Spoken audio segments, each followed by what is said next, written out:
Hey guys, today I will explain the Gilgo Beach case. Get cozy and now let's start. The dark stretch of sand along Long Island's southern coast had always been a place of quiet, a place where the Atlantic's waves rolled in with rhythmic certainty, carrying the salt and chill of the ocean air. Gilgo Beach was not the bustling tourist destination that some other parts of Long Island were. It was a place known to locals for its wind-whipped dunes, the hidden marshes, and the sense of isolation that came with walking its wide, empty beaches on an early morning or late evening. But beneath this peaceful facade, an unease had begun to creep in, an invisible shadow that would stretch far beyond the sand itself. It all began in the early 1990s, though few could have predicted the horrors that were to come. The area surrounding Gilgo Beach was dotted with small communities, seaside towns that carried the charm of a coastal life, but also the anonymity that comes with being just another face in a large, sprawling suburban area.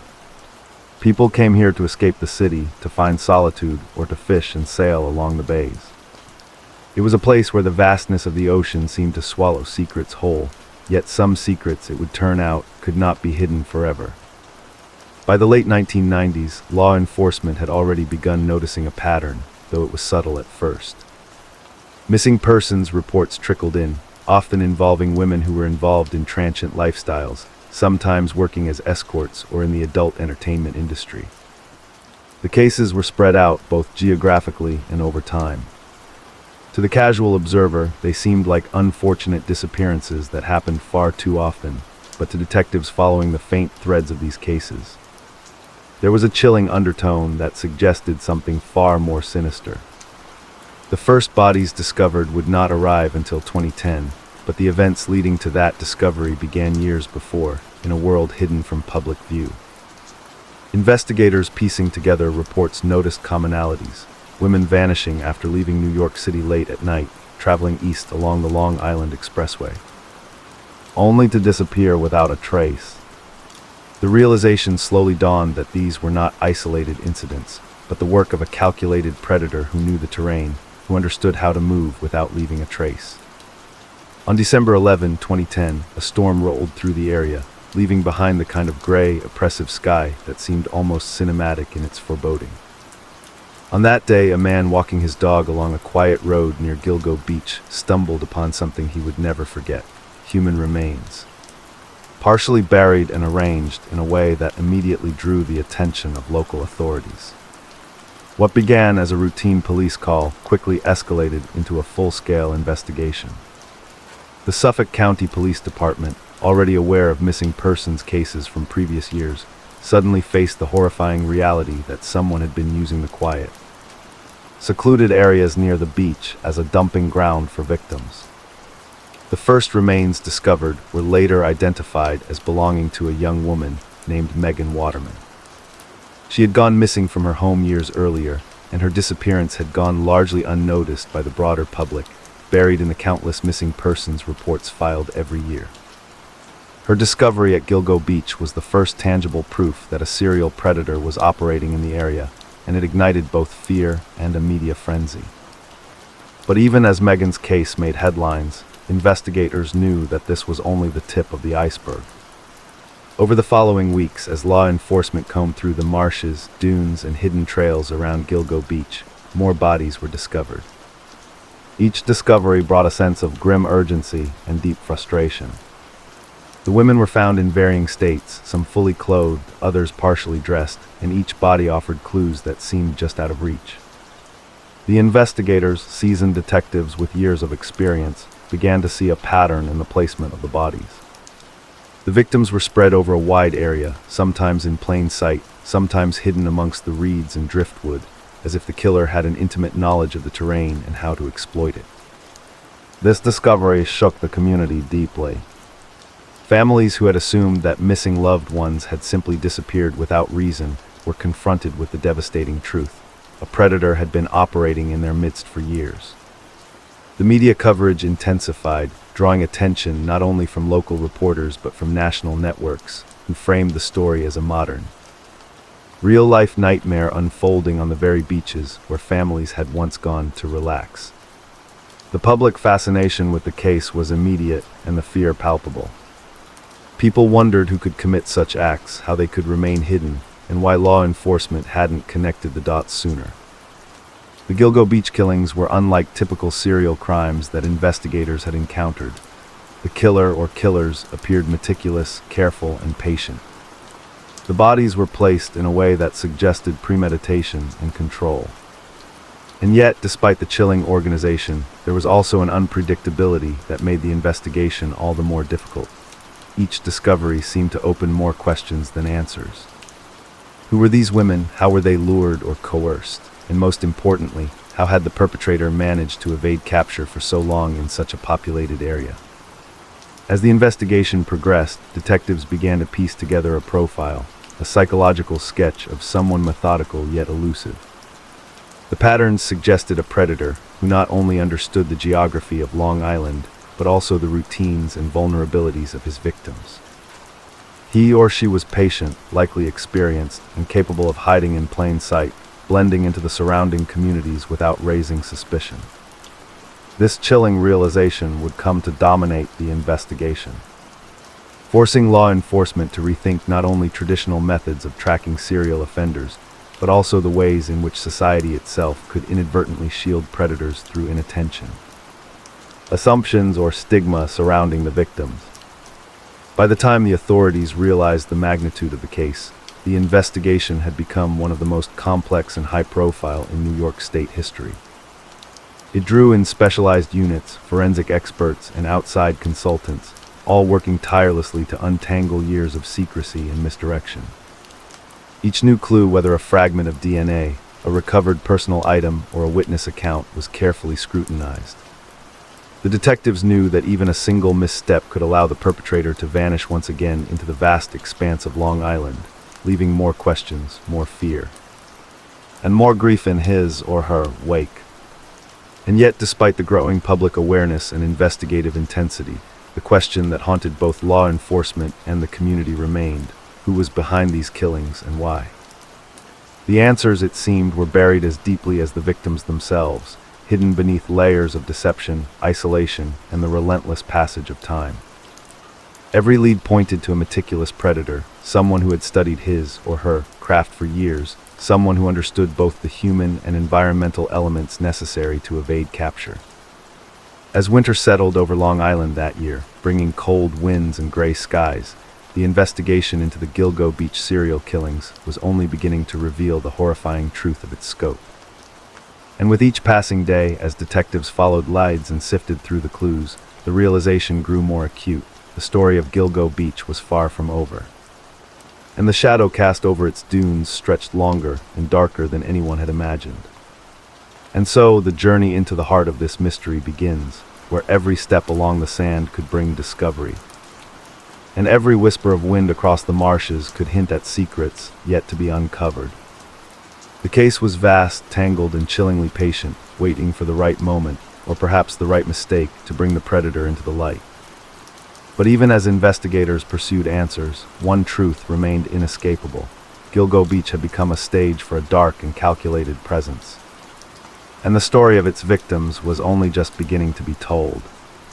The detectives knew they had only scratched the surface, and the deeper they delved, the more complex and disturbing the case became.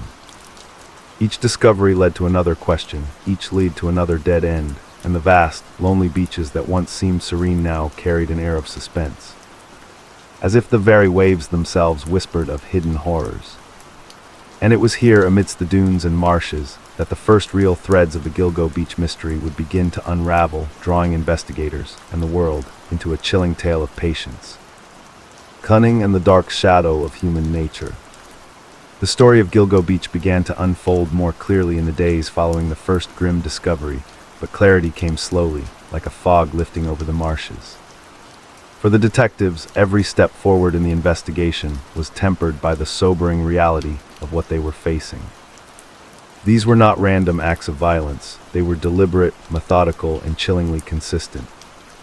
Each victim had a story, a life, and a set of circumstances that, when carefully examined, began to reveal a pattern that law enforcement had not anticipated.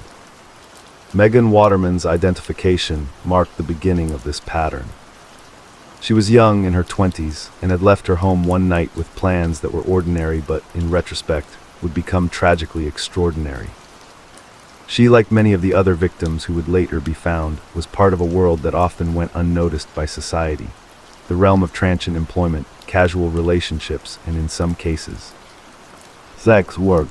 This made her disappearance, and those of others like her, vulnerable to being dismissed or overlooked by authorities and, tragically, by the media. But to detectives following the clues, this was no coincidence. The killer seemed to prey on women who were isolated in some way, whose disappearances were less likely to trigger immediate alarm in the public consciousness. As the Suffolk County Police Department expanded its search of Gilgo Beach and nearby areas, more bodies were uncovered. Some were found fully clothed, others partially covered by sand or vegetation. The placement of each body suggested careful planning. The killer had chosen locations that offered both concealment and accessibility. Some were found near dunes, others along marsh paths hidden from view unless someone was deliberately looking. It was a stark reminder of the calculated nature of the crimes, a reflection of someone who understood the geography intimately.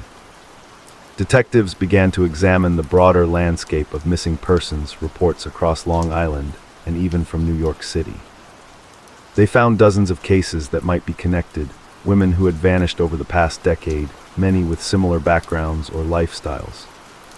Investigators began constructing a timeline, charting disappearances along highways and main roads, plotting locations where victims were last seen against areas where remains might plausibly be found.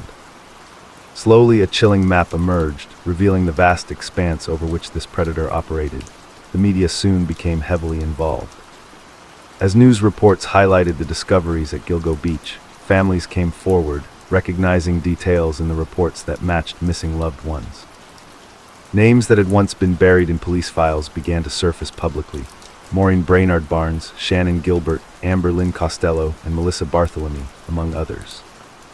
Each woman had been reported missing under different circumstances and at different times, yet a sinister thread connected them.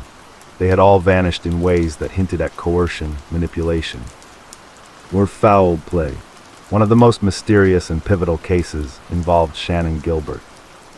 Unlike the other victims whose remains were found at the beach, Shannon's disappearance sparked an intense investigation in its own right. She had last been seen in Oak Beach, not far from Gilgo, and had been reported missing after calling a client in a panic, expressing fear for her safety.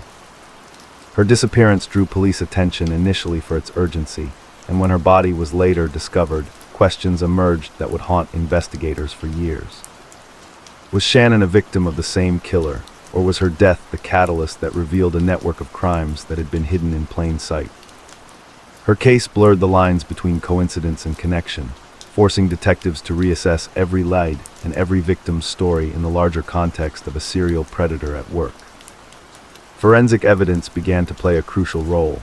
DNA analysis, once painstaking and slow, became a central tool in connecting the victims. Personal items found near remains, clothing, jewelry, and other small possessions were tested against missing persons databases. Slowly, connections were confirmed and patterns solidified. It became evident that the killer or killers were not operating randomly. The timing of disappearances, the selection of victims, and the locations of body deposits all suggested a level of planning and calculation that was terrifying in its precision. The psychological profile of the perpetrator began to take shape. Behavioral analysts concluded that the individual likely possessed a meticulous, organized mindset, someone who could plan multiple steps ahead and anticipate police responses. The killer appeared to have a knowledge of police procedures and forensic limitations, which would explain the initial decades-long evasion. Investigators theorized that the offender had both patience and adaptability, changing tactics when needed, learning from each prior encounter, and exploiting the vulnerabilities of both victims and the surrounding environment. Community reactions were a mixture of fear and disbelief. For residents of Long Island, the realization that a predator had been operating so close to homes, schools, and public spaces for years was deeply unsettling. Local media reported on the heightened police presence, roadblocks, and search parties, but the pervasive fear extended beyond physical safety. People questioned the nature of their neighbors, the effectiveness of law enforcement, and the societal structures that had allowed these disappearances to go unnoticed for so long. Families of the victims were forced to navigate not only grief, but also public scrutiny, often finding themselves part of a narrative they had not chosen to be in. Amid the growing media attention and public awareness, investigators faced another challenge, distinguishing the facts from speculation. Early theories ranged from gang involvement to organized crime, from transient predation to opportunistic violence. Some suggested multiple perpetrators, others focused on a single, highly methodical individual. Every lead was examined, from traffic camera footage to credit card usage, from witness statements to phone records. Yet the killer had left very little traceable evidence, reinforcing the sense of elusiveness and danger that surrounded the case. The task before law enforcement was monumental. They were not simply solving a series of murders, they were unraveling a network of disappearances, a mosaic of human tragedy spread across years and miles. Each piece of evidence, each body discovered, revealed a deeper complexity, a chilling illustration of how someone could operate undetected in a modern, densely populated society. And while the investigation gained momentum, one persistent question loomed over every decision. How many victims had there truly been, and how many remained undiscovered? Hidden in the dunes or marshes, waiting for the day their stories would be unearthed. The discovery of patterns and profiles gave investigators some hope, but it also deepened the horror.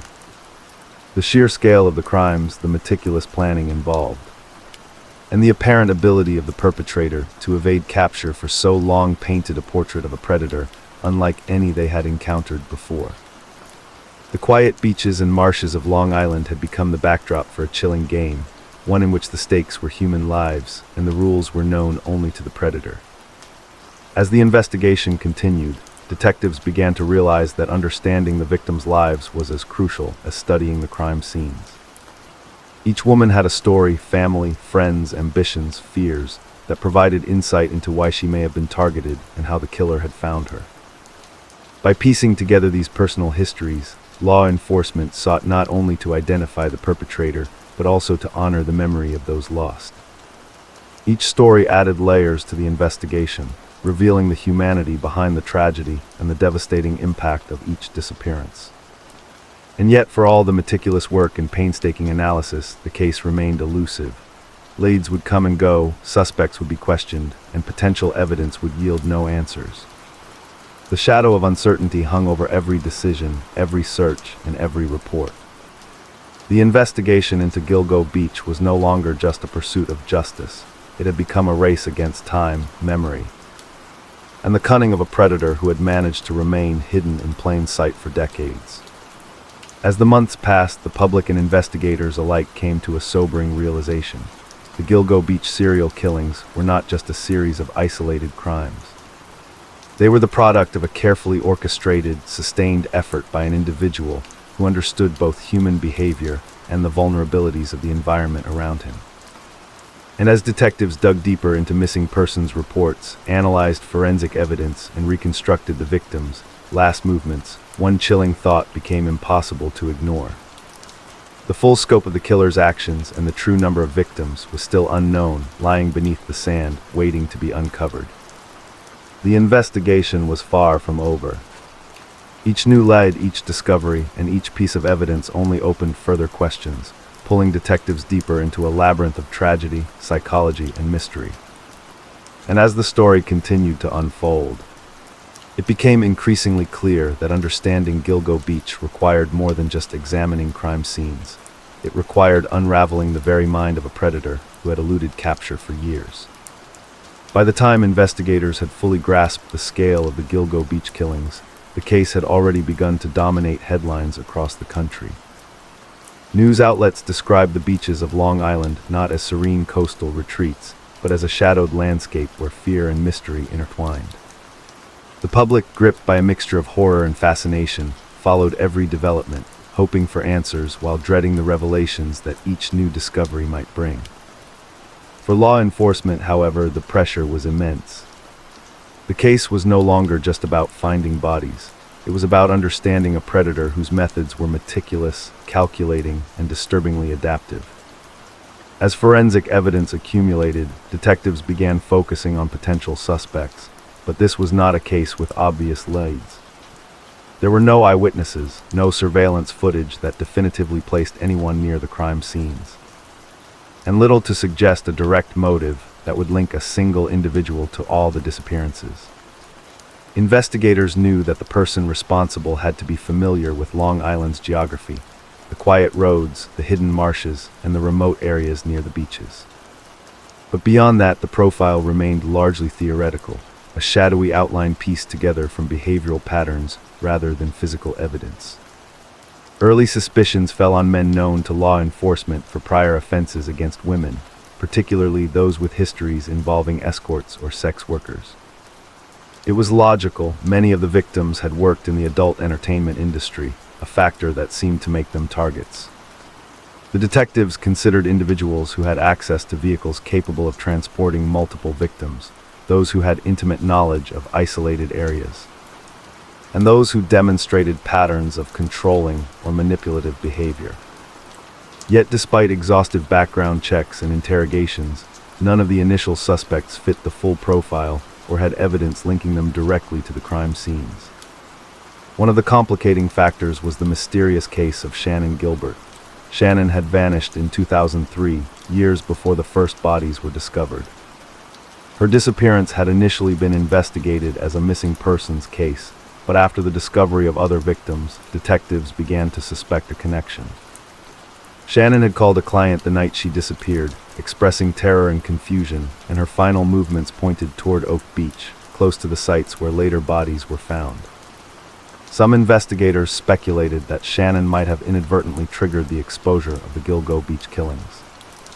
Others questioned whether her death was directly linked to the serial killer, or if it was a tragic coincidence that set the investigation on a path that ultimately revealed the other victims.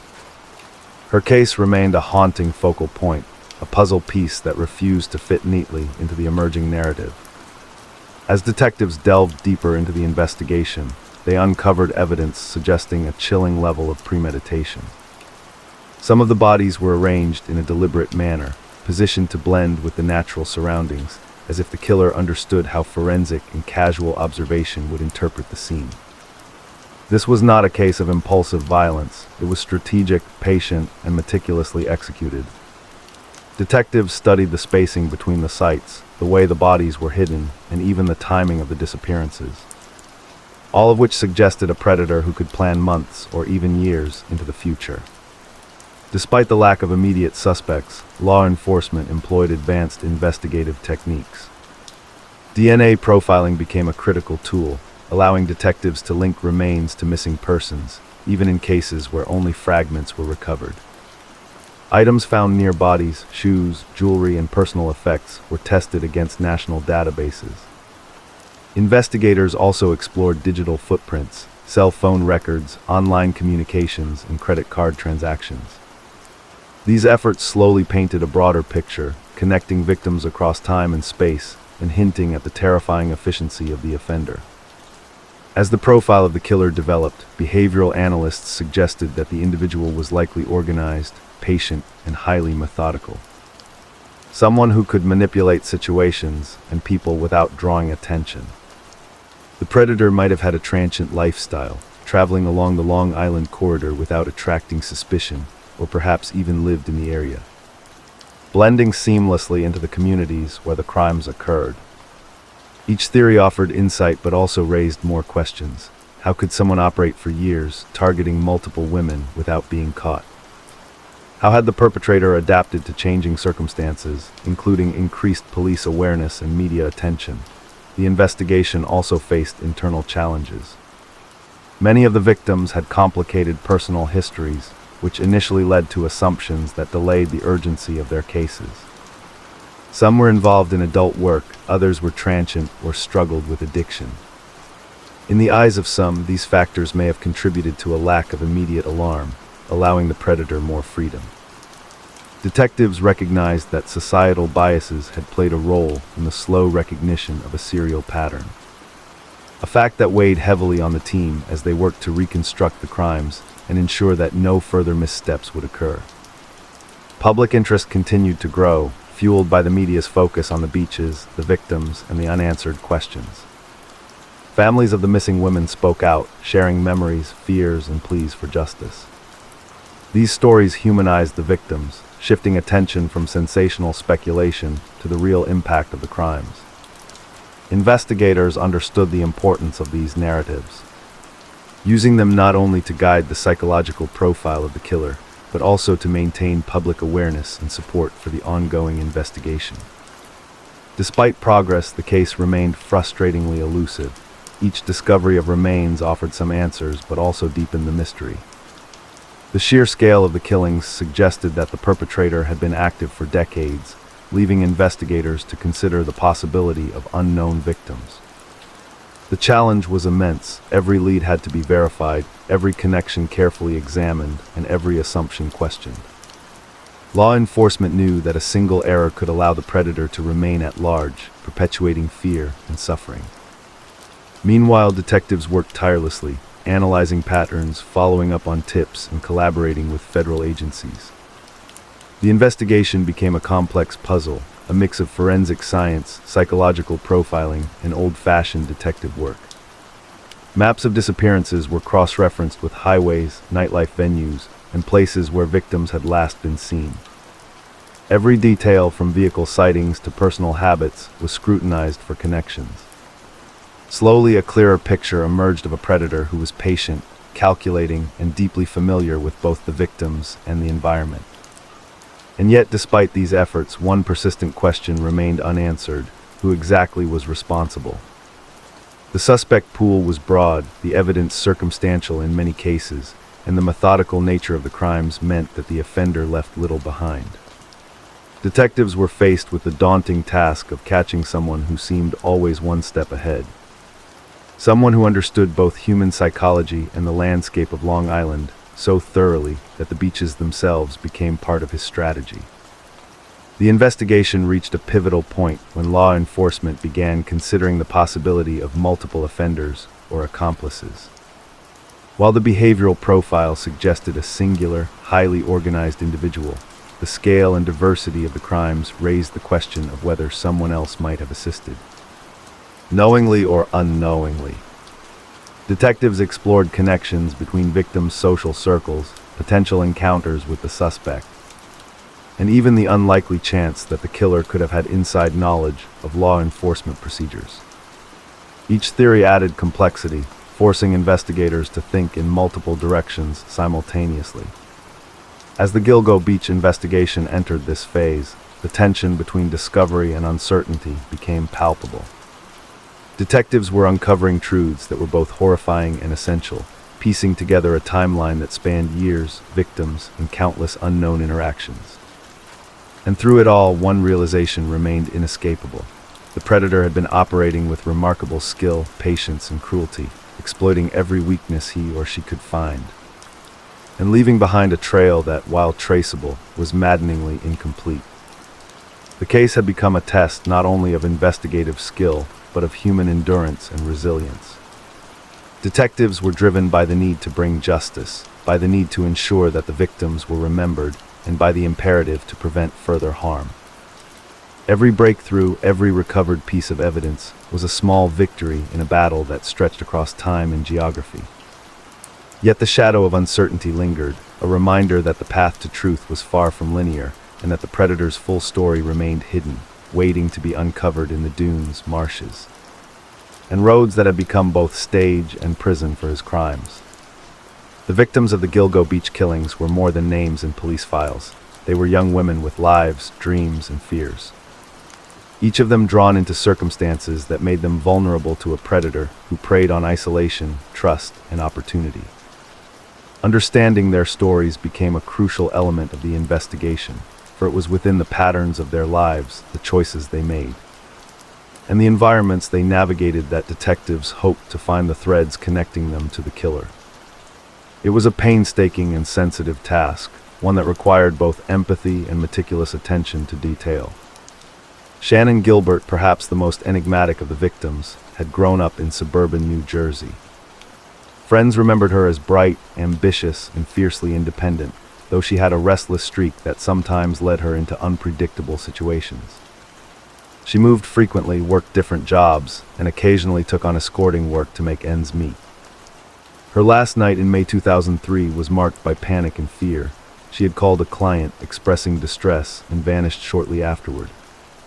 The circumstances surrounding her disappearance were strange and alarming. Witnesses reported seeing her near Oak Beach, walking into the dark, marshy areas as if searching for something, or perhaps someone.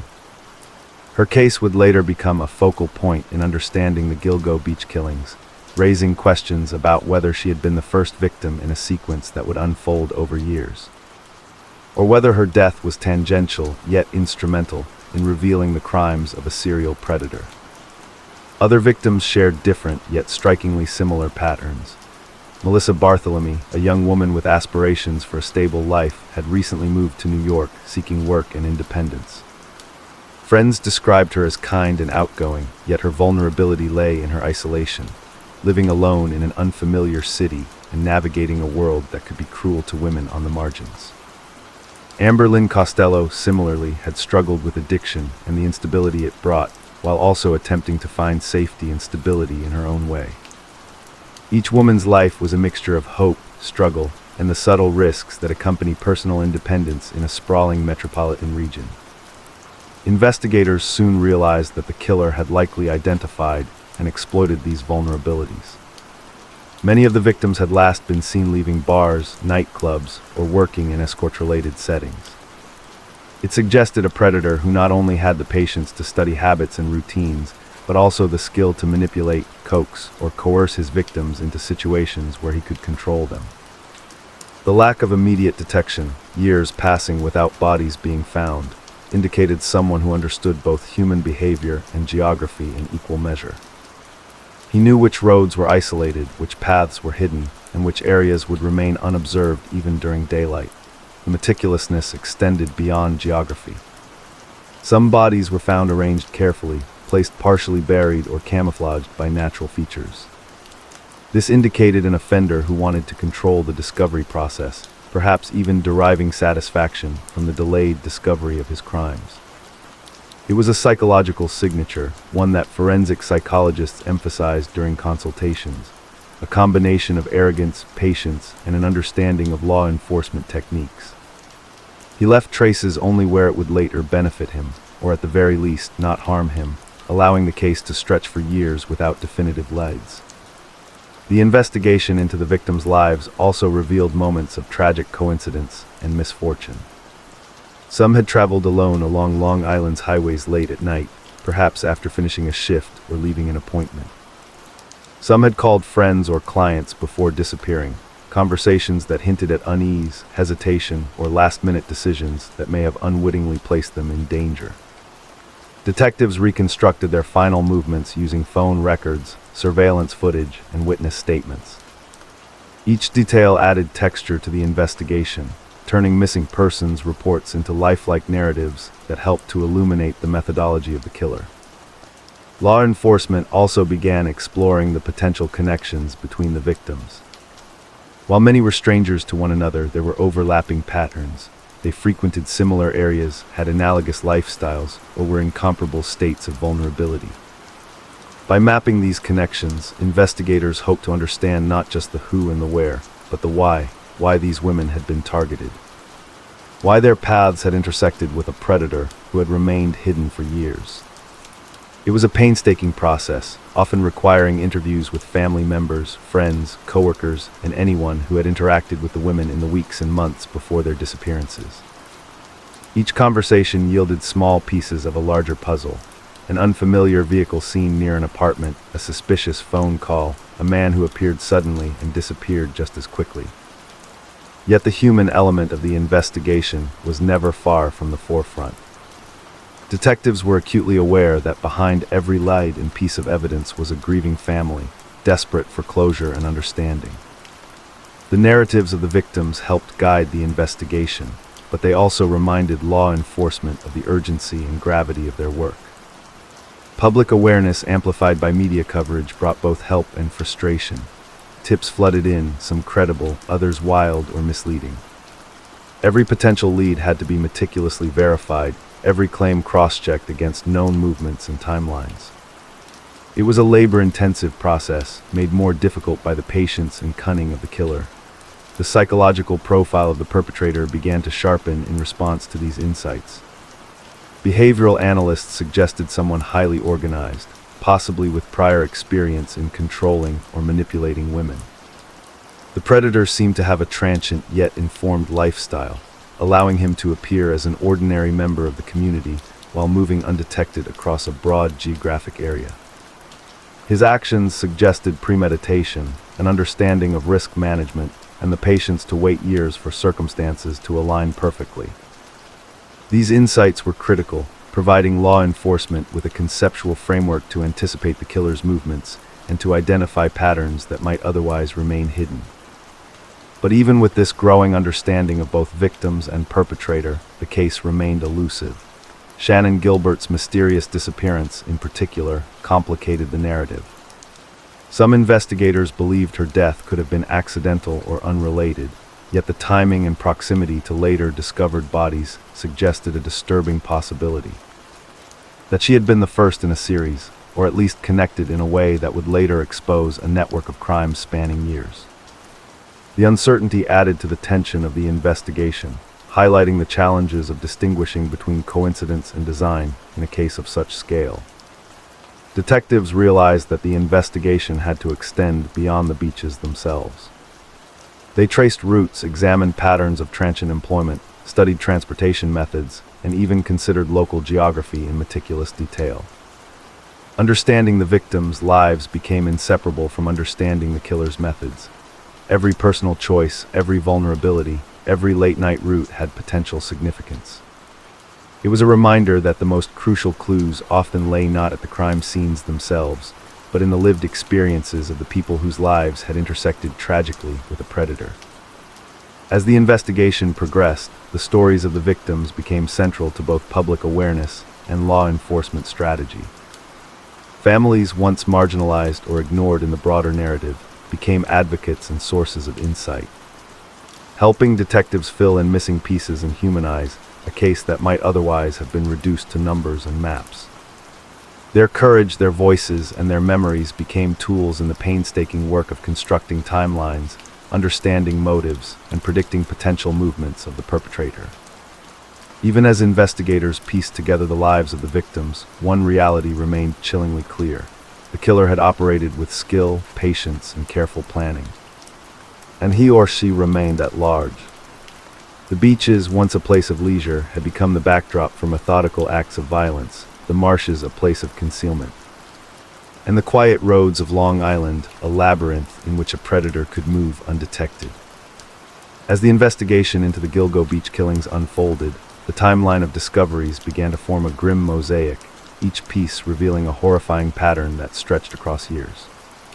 Detectives faced the daunting task of piecing together a story that spanned a decade, linking women who had disappeared under different circumstances, whose last known movements were scattered across Long Island and New York City. It was a painstaking process, requiring not only patience, but also a deep understanding of both human behavior and the subtleties of the landscape. The first major breakthrough came with the identification of multiple bodies along the remote stretches of beach and marshland. Following the initial discovery of Megan Waterman, more remains were unearthed along the coastal roads, partially hidden under dunes, driftwood, or tangled vegetation. The placement of the bodies suggested careful forethought. The killer or killers had selected sites that provided both seclusion and accessibility, locations where discovery could be delayed yet was inevitable if someone were vigilant. Investigators theorized that these placements reflected a meticulous mind, one that understood the interplay of geography, human activity, and environmental concealment. As bodies were identified, the challenge of connecting them to missing persons became paramount. Many of the victims had vanished years before the discoveries at Gilgo Beach, their disappearances filed in cold case reports that had long been set aside. Forensic science, particularly DNA profiling, became a critical tool in bridging these temporal gaps. Small fragments of remains, personal effects, or clothing could now be linked with astonishing accuracy to missing women, confirming suspicions that had lingered for years. DNA databases previously limited in scope were expanded to include more comprehensive profiles, allowing investigators to match remains with previously unidentified victims, and in doing so, reveal the true scale of the killings. By late 2011, the investigation had identified 10 confirmed victims, each connected by geography, method, and circumstance. Among them were Maureen Brainard Barnes, Shannon Gilbert, Melissa Bartholomew, Amber Lynn Costello, Megan Waterman, and several others whose names were painstakingly restored to public awareness. The discovery of these bodies shifted the investigation from a localized concern to a case of national significance. Law enforcement agencies across the state, including the FBI and specialized cold case units, became involved, bringing additional resources and expertise to a case that had confounded local authorities for years. The timeline of disappearances and discoveries revealed unsettling patterns. Many of the women had last been seen traveling along major highways, often late at night, moving east from New York City into the Long Island suburbs. Some were known to work in escort services, others were transient or struggling with addiction, but all shared a vulnerability that the killer had exploited with precision. Investigators concluded that the predator likely had intimate knowledge of these routes, as well as a sophisticated understanding of when and where to strike without attracting attention. The pattern was methodical, suggesting a mind both strategic and patient, one capable of planning months, even years ahead. One of the most puzzling aspects of the case was the mysterious connection between the locations of the bodies and the surrounding environment. The killer seemed to understand not only human behavior, but also the geography of Long Island, the shifting tides, the obscuring dunes, the marsh paths that could hide a body from casual observation. Detectives began conducting searches in a systematic manner, mapping the coastline, noting patterns in vegetation and topography, and examining every trail and road that could provide access to secluded areas. These efforts revealed that the predator had chosen locations with remarkable foresight, selecting sites that were isolated enough to delay discovery, but accessible enough to allow transport of victims without drawing attention. As investigators began to piece together the timeline, they also considered the psychological and behavioral aspects of the crimes. Behavioral analysts suggested a perpetrator with a high degree of organization and control, someone who derived satisfaction from meticulous planning and the manipulation of both victims and investigative resources. The predator's patience was evident in the delayed discovery of remains and the careful selection of victims. Each step in the process, from initial contact to concealment of bodies, appeared calculated to minimize risk while maximizing control, a hallmark of an organized offender operating over an extended period. Public response to the discoveries was intense. Media coverage, both local and national, amplified the fear and fascination surrounding Gilgo Beach. Families of the victims became vocal advocates for the ongoing investigation, sharing personal stories and emphasizing the humanity of those lost. These narratives helped detectives reconstruct the lives of the victims, providing insights that were crucial in understanding how and why they had been targeted. The public, meanwhile, became part of the investigation indirectly, offering tips, sightings, and other observations that, while sometimes speculative, occasionally pointed detectives toward valuable leads. Yet for all the forensic breakthroughs and public engagement, the investigation remained frustratingly incomplete. The killer had operated with skill, patience, and an understanding of human behavior that allowed him, or her, to remain invisible for years. Leads often ended in dead ends, and suspects, when questioned, provided no concrete connection to the crimes. The pattern was clear, but the perpetrator remained elusive, a shadow moving across the landscape with chilling efficiency. Investigators also grappled with the possibility of additional victims. Given the pattern of disappearances and the confirmed discoveries, it seemed likely that more women had been targeted, some possibly long before the first bodies were found. Detectives reviewed decades of missing persons reports, tracing movements along highways, commuter routes, and secluded coastal areas. Each report was scrutinized for potential connections, but the sheer volume of cases, combined with limited resources and the passage of time, made this a painstaking and often frustrating task. The complexity of the investigation led detectives to adopt innovative strategies. They began using geographic profiling, mapping the locations of discovered bodies against potential routes, neighborhoods, and places where the killer might live or work. Advanced forensic techniques, including DNA phenotyping and trace evidence analysis, were employed to reconstruct elements of the perpetrator's identity and movements. Every discovery, whether a piece of clothing, a hair sample, or a footprint, was carefully documented, analyzed, and compared to the broader database of missing persons. Despite these advancements, the psychological toll on the investigators was significant. Many had spent years following leads that ultimately led nowhere, and the nature of the crimes, targeting vulnerable women, executed with patience and skill, added a persistent weight of urgency and moral responsibility. Each new victim discovered underscored the stakes. The perpetrator had acted for years without consequence, and any lapse in investigation could allow further harm. The case was also complicated by the public's intense fascination and speculation. Media narratives often simplified complex investigative work, focusing on sensational aspects rather than procedural rigor. Detectives had to navigate these pressures while maintaining confidentiality, ensuring that investigations were not compromised by premature disclosure of leads or evidence. It was a delicate balance between transparency, public interest, and the need for operational security in a case where the perpetrator remained unknown. As months turned into years, the Gilgo Beach investigation became a study in persistence and patience. The timeline of discoveries, the forensic breakthroughs, and the behavioral analyses all provided glimpses into the mind and methods of the killer. Yet for all the progress, the case remained unresolved in many ways, a reminder of how elusive and cunning the predator had been.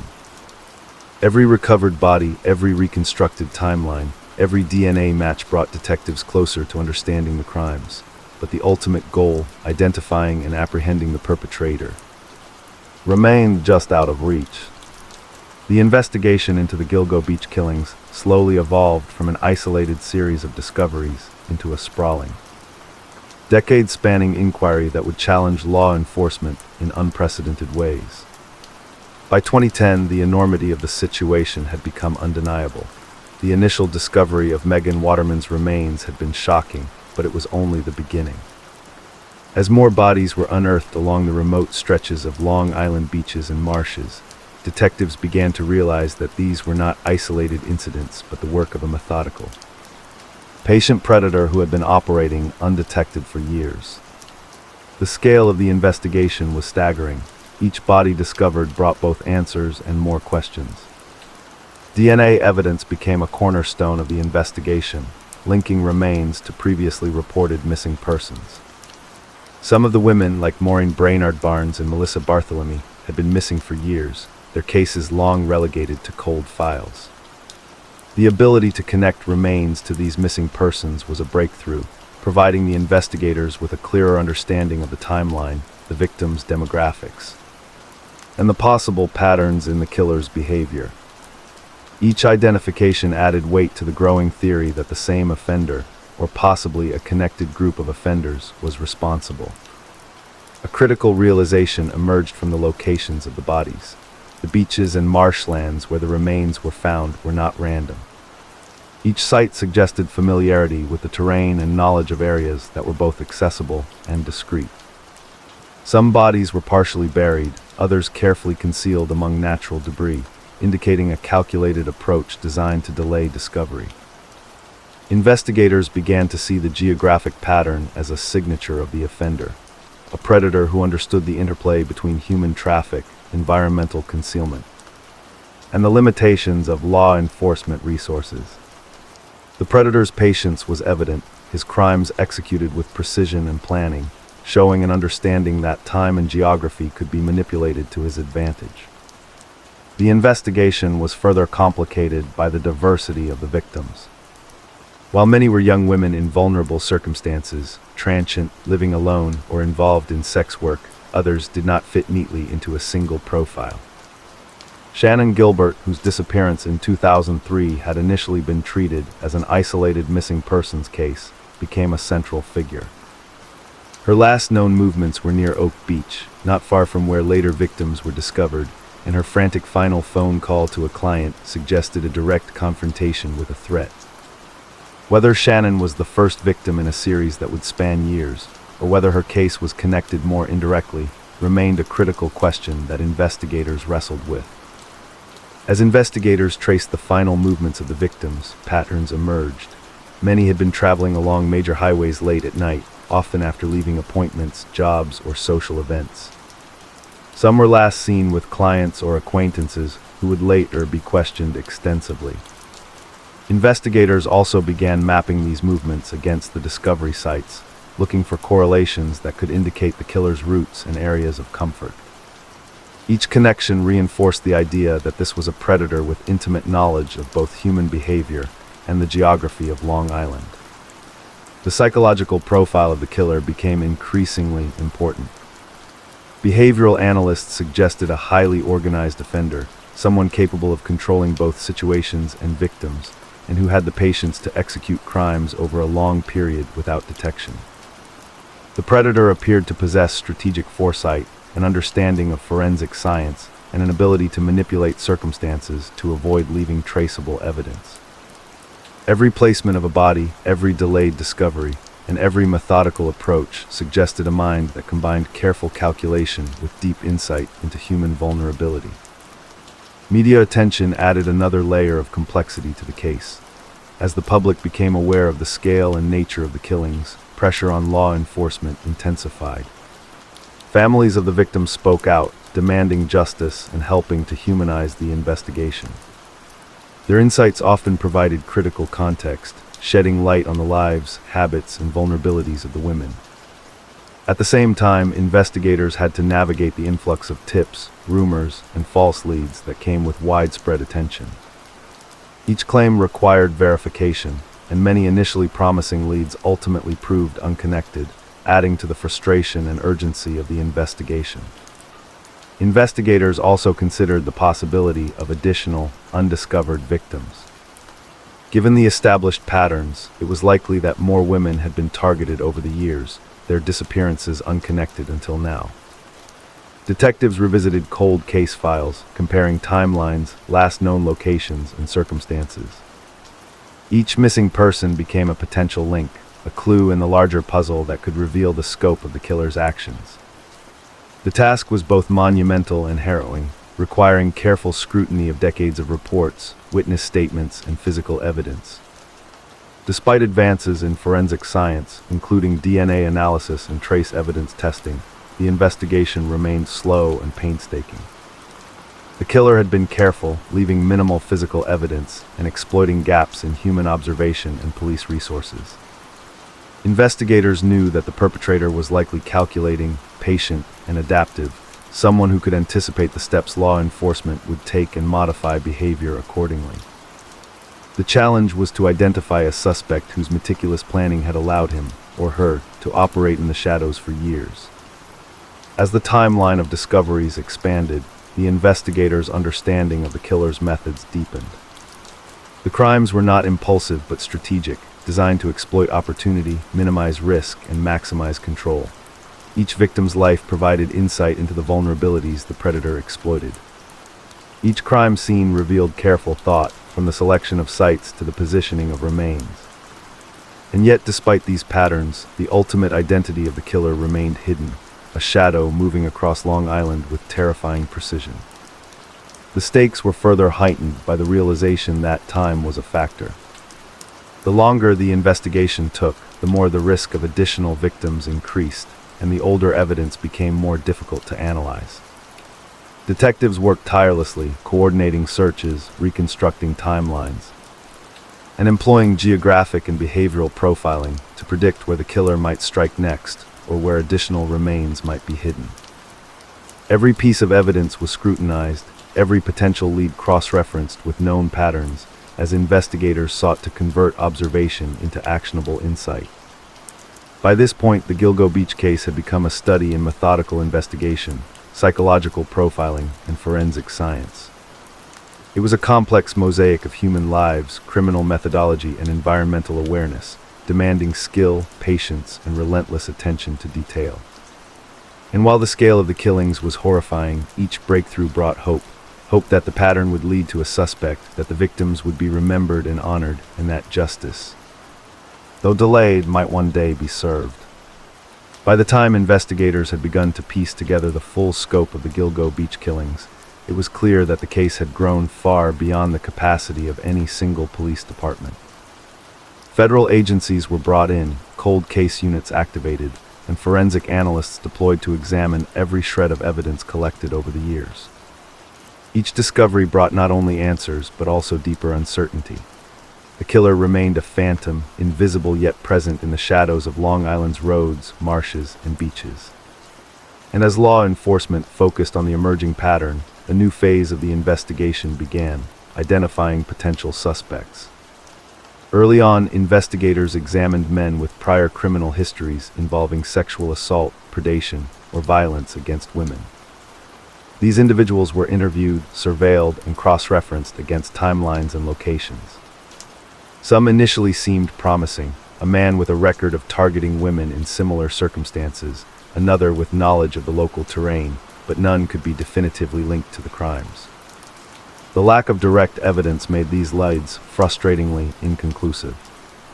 Detectives realized that the perpetrator was likely someone who had learned to blend in, to appear ordinary, and to navigate public spaces without arousing suspicion.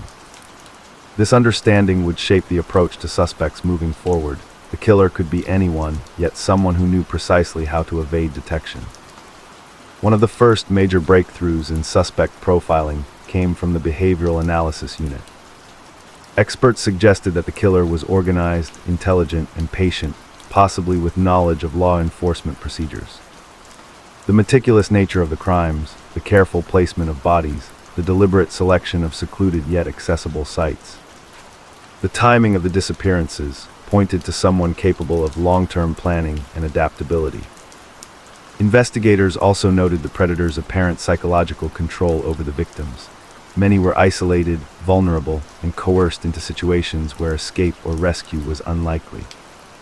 These insights began to narrow the pool of potential suspects to those with a combination of geographical familiarity, intelligence, and predatory skill. The suspect list evolved slowly, and each name carried the weight of possibility.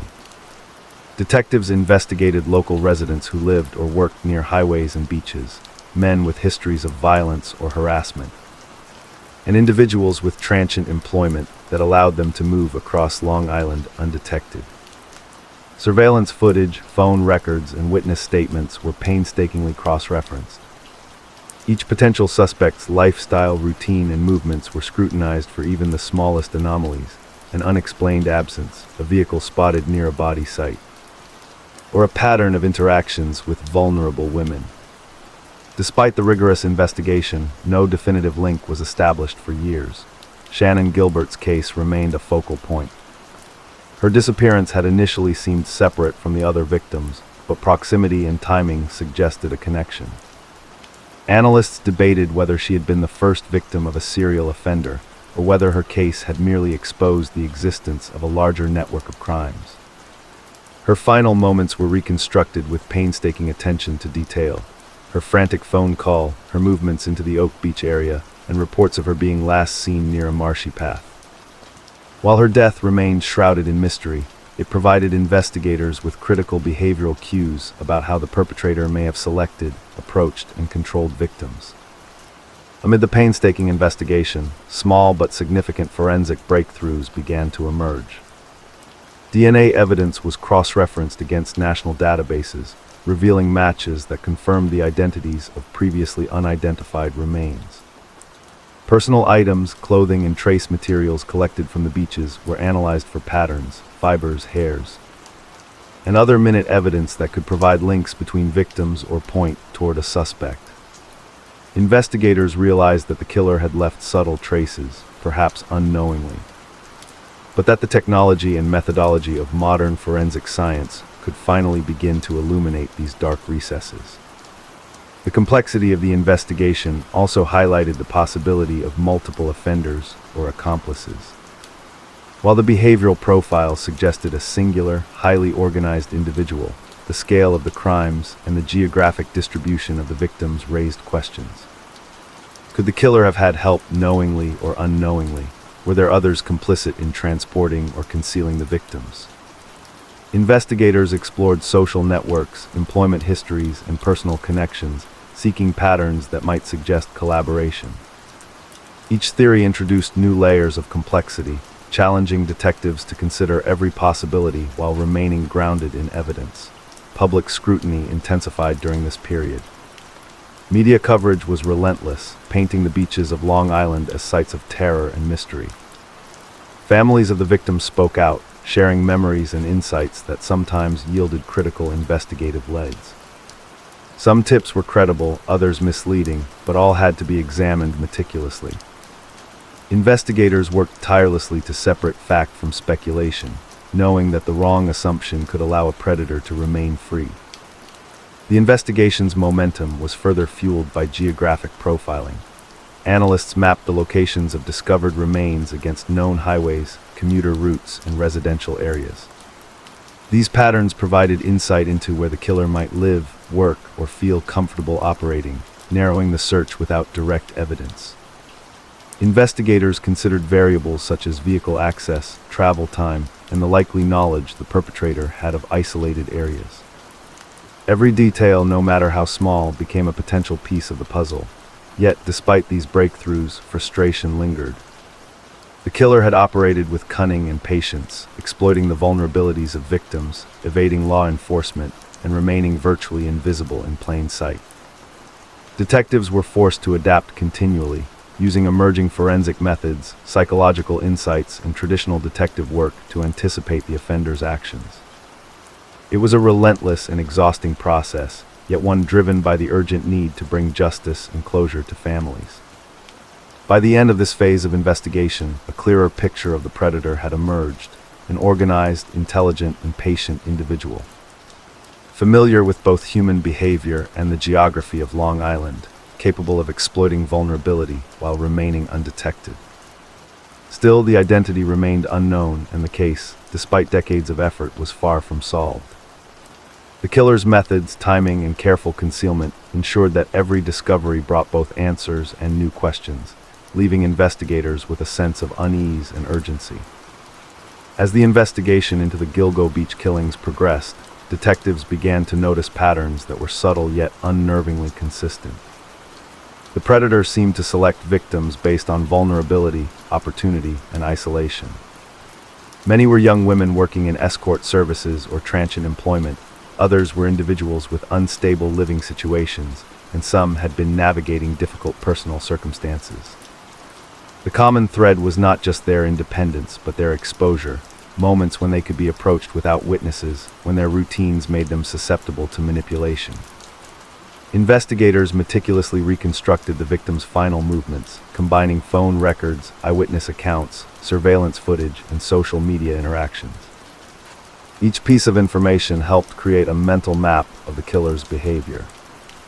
The data revealed a chillingly methodical pattern. The predator appeared to understand both the rhythm of city life and the secluded stretches of Long Island's coast. Some women had been last seen traveling east along major highways, heading toward the more isolated beaches. Others were observed in urban areas, only to vanish without a trace. It became clear that the killer had a sophisticated understanding of transportation routes, the timing of human activity, and the geography of both populated and remote areas. Behavioral analysts played a crucial role in this stage of the investigation. They suggested that the offender was highly organized, intelligent, and adaptive. The care with which bodies were hidden, sometimes partially buried or camouflaged, pointed to a mind that understood how forensic investigators worked. There was a calculated patience in the predator's actions, a willingness to wait for months or even years before striking again, ensuring that the crimes could continue undetected. The predator likely possessed an ability to manipulate victims, gaining their trust, coercing compliance, or exploiting fear, techniques that required both psychological insight and strategic planning. Forensic breakthroughs began to narrow the field of potential suspects. DNA evidence, even when degraded or partial, linked victims to one another, and provided critical insights into the killer's methods. Trace evidence such as fibers, personal items, and clothing offered further clues. Investigators carefully cross-referenced these findings with known offenders, looking for matches in databases that had expanded over the years. Each new discovery brought hope that the elusive identity of the killer could be revealed, but it also underscored the careful precision with which the predator had operated, leaving minimal evidence behind. The killer's choice of locations for disposing of bodies became a subject of intense study. The beaches, marshes, and remote roads along Long Island suggested not only geographic knowledge, but an understanding of human observation. Some sites were easily accessible for the perpetrator, yet difficult for passers-by to discover. Others were subtly hidden in plain sight, designed to blend with the natural environment. This strategic selection of disposal sites reinforced the image of a predator who planned meticulously, balancing risk with the satisfaction of control. Despite these emerging patterns, investigators faced frustrating dead ends. Suspects interviewed early in the investigation often had alibis or histories that did not align with the geographic and temporal patterns of the crimes. Some potential leads were misdirected, a result of the killer's careful planning, while others were based on coincidences that initially seemed meaningful. The patience and cunning of the predator meant that law enforcement had to constantly reassess their assumptions, refine their profiles, and seek new angles of investigation. Shannon Gilbert's disappearance remained one of the most enigmatic aspects of the case. While some argued that her death may have been the catalyst for uncovering the larger series of killings, others contended that she was merely another victim whose death coincided with the later discoveries. Her frantic final phone call, in which she expressed terror and confusion, provided a rare glimpse into the interaction between victim and predator, hinting at the methods the offender might have used to isolate, intimidate, and control. Her case remained a haunting reminder of the human stakes behind the investigation, and detectives used the details of her disappearance to inform their understanding of the killer's psychological profile. The investigation also revealed the likelihood of long-term observation by the killer. Witness statements suggested that some victims may have been monitored or approached before their disappearances. The predator appeared to study habits, routines, and movements, exploiting opportunities when victims were alone, unaware, and most vulnerable. This level of premeditation further complicated the search for suspects, as it suggested a level of discipline, patience, and familiarity with both the victims and the broader landscape that few could have anticipated. Public pressure mounted as the case became widely known. Media coverage highlighted the horror of the crimes, but also the human stories behind the headlines. Families of the victims became vocal advocates, sharing memories and urging law enforcement to persist in the investigation. Their insights often provided critical information about the victims' habits, acquaintances, and potential vulnerabilities, adding depth to the detective work. At the same time, investigators had to manage the influx of tips and leads, distinguishing between valuable information and misdirection, all while maintaining the integrity of the ongoing inquiries.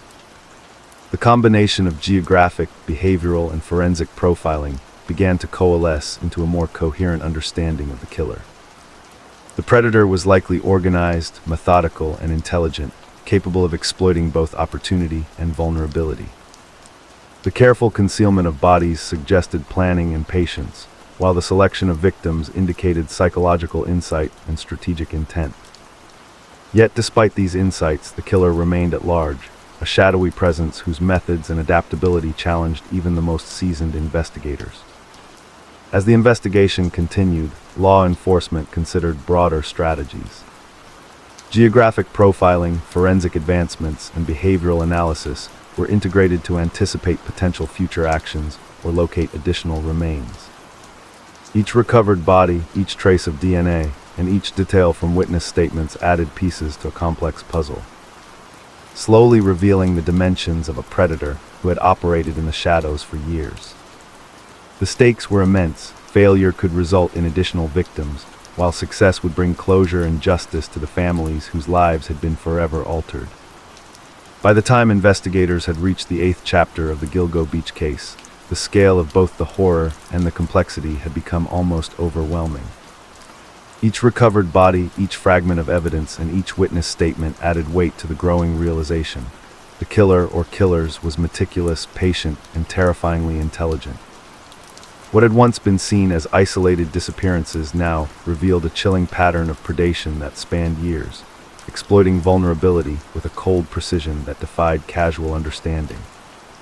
Forensic breakthroughs began to shape the investigation in ways previously unimaginable. DNA profiling, which had been in its relative infancy when some of the earlier victims disappeared, now offered unprecedented opportunities to connect cases that had been dormant for years.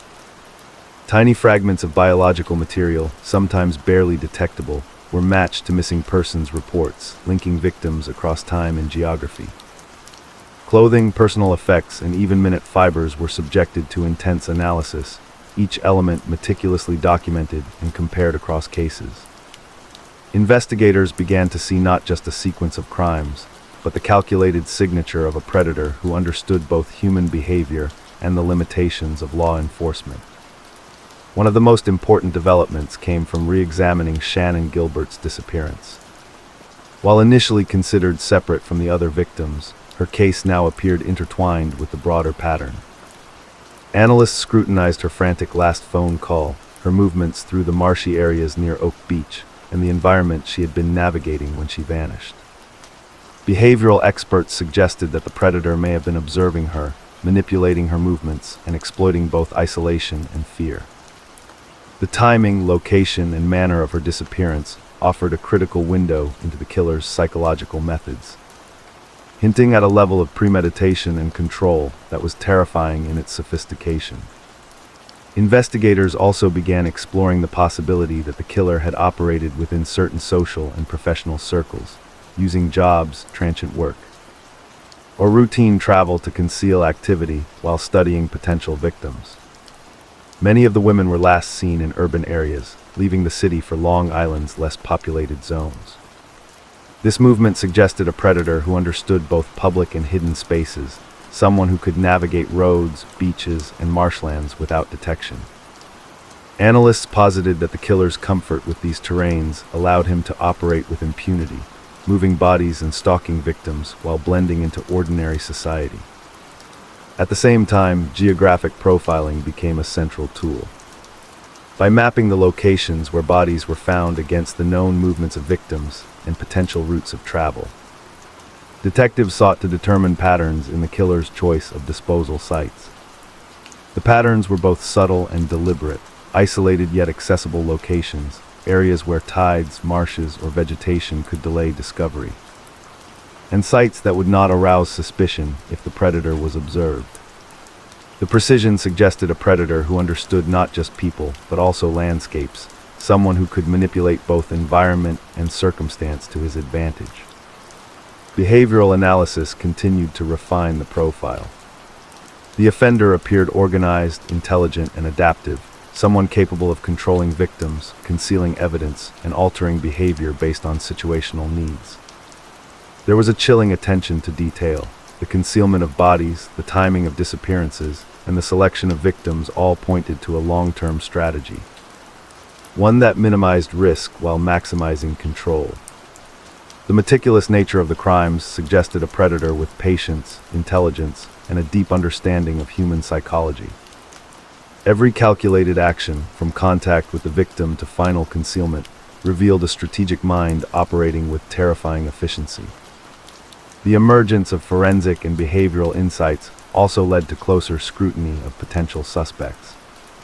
Detectives examined local residents with knowledge of Long Island's geography, individuals with histories of violence or predation, and those whose employment allowed mobility and access to isolated areas. Surveillance footage, phone records, and witness statements were cross-referenced with patterns of disappearance, revealing inconsistencies or anomalies that demanded closer attention. Investigators were aware that the killer likely had an ability to blend in, to appear ordinary while exploiting opportunity, which made suspect identification extraordinarily difficult. Families of the victims continued to play a vital role in the investigation. Their knowledge of the women's routines, acquaintances, and personal struggles provided critical context.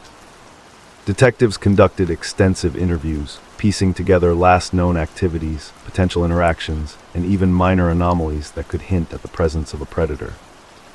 The human dimension of the investigation was as important as the forensic, offering clues about vulnerability, behavior, and possible points of contact with the killer. Each family's input helped to illuminate patterns that would have otherwise remained hidden, reminding investigators that the case was not just a series of crimes, but a series of lives forever altered. Despite these advances, the killer remained elusive. Evidence suggested someone patient, adaptable, and careful, a predator capable of manipulating circumstances to avoid detection. Leads were painstakingly followed, yet often ended in frustration. The investigation demanded innovative approaches. Geographic and behavioral profiling were combined with traditional detective work. Forensic advances were applied to decades-old cases, and every recovered piece of evidence was examined for connections.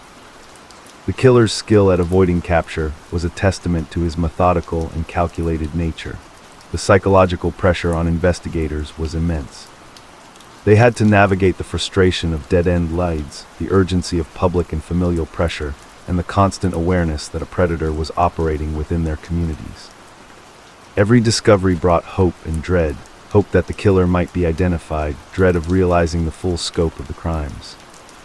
The case required not just investigative skill, but stamina, persistence, and a relentless commitment to piecing together a pattern that spanned years, geography, and human behavior. And yet, with each breakthrough, each DNA match, each trace of evidence, each insight into victim behavior, the investigation inched closer to understanding the predator. Slowly, painstakingly, detectives began to see not just the crimes themselves, but the mind behind them, patient, intelligent, and disturbingly calculated. Every step revealed a methodical killer who had manipulated opportunity, geography, and human behavior for years, leaving a trail that was subtle, terrifying, and meticulous. As the investigation into the Gilgo Beach killings entered its next phase, forensic science began to provide breakthroughs that would slowly illuminate connections previously obscured by time. Environment and meticulous concealment. Investigators had long relied on DNA evidence to identify victims, but new techniques, including advanced profiling and trace analysis, allowed them to link remains, clothing, and personal items in ways that had once been impossible. These developments revealed that the killings were not random acts of violence, but a deliberate, organized series of crimes carried out with patience and careful planning. By this point, the identities of several victims had been confirmed: Maureen Brainard Barnes, Melissa Bartholomew, Amber Lynn Costello, Megan Waterman, and Shannon Gilbert were among those whose disappearances could now be definitively connected. For each woman, investigators painstakingly reconstructed the final hours of her life, examining phone records, social interactions, and travel patterns. Each timeline revealed vulnerabilities the killer had exploited, moments of isolation, brief lapses in caution or trust extended to someone the victim believed to be harmless. Behavioral analysts suggested that the predator may have been familiar with patterns of vulnerability, perhaps studying routines, habits, and environmental factors before striking. Trace evidence began to play a critical role in linking the victims. Tiny fibers, hair, and other materials found on clothing or at body disposal sites were compared across the various crime scenes. Investigators discovered patterns. Similar fibers suggested common sources, while minute traces of materials indicated that the victims had at some point been in proximity to the same environment or even the same individual. These subtle connections helped confirm that the killings were the work of a single predator or a highly coordinated offender, operating over an extended period with careful foresight. Geographic profiling also became increasingly significant. Analysts mapped the locations of the discovered remains against known travel routes, public transit corridors, and local neighborhoods. The patterns that emerged were subtle but meaningful. The killer appeared to favor areas that balanced seclusion with accessibility. Locations that allowed him to move freely without attracting attention, yet were close enough to transportation routes to facilitate the abduction of victims. These insights allowed investigators to narrow their focus on potential suspects who had both knowledge of the local terrain and the means to operate within these areas undetected. During this period, investigators began to explore the possibility that the killer might have had specialized knowledge of law enforcement procedures. The careful concealment of bodies, the timing of discoveries, and the predator's ability to avoid leaving definitive forensic evidence suggested someone who understood how investigations were conducted. Behavioral experts proposed that this could be an individual with a professional background that provided insight into investigative techniques, law enforcement routines, or forensic science. This theory, while not conclusive, became a critical lens through which leads were assessed. The psychological profile of the offender grew increasingly detailed. Analysts concluded that the killer was highly organized, intelligent, and strategic, capable of both planning and adaptation.